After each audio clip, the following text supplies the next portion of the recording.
पांडुकेश्वर की स्थापना महाभारत महाकाव्य के महान पांडवों के पिता राजा पांडु ने की थी।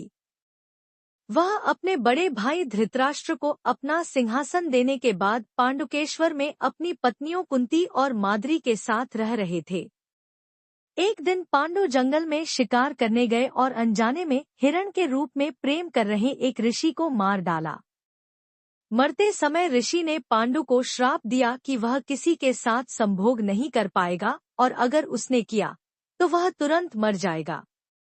ऋषि की हत्या के पाप से शुद्ध होने के लिए एक बार पांडु अलकनंदा नदी में स्नान कर रही माद्री की ओर आकर्षित हुए। जल्द ही ऋषि के श्राप के कारण पांडु की मृत्यु हो गई।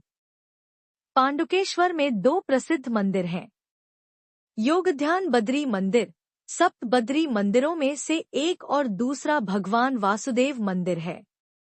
ऐसा माना जाता है कि पांडु ने योगध्यान बद्री मंदिर में विष्णु की कांस्य प्रतिमा स्थापित की थी।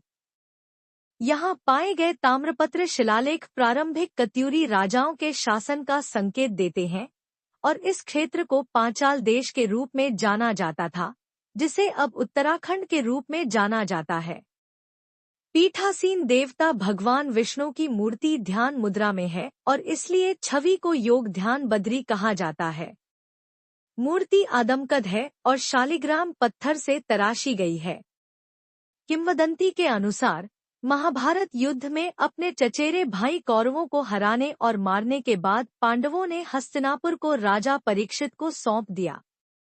माना जाता है कि भगवान वासुदेव मंदिर का निर्माण पांडवों ने करवाया था।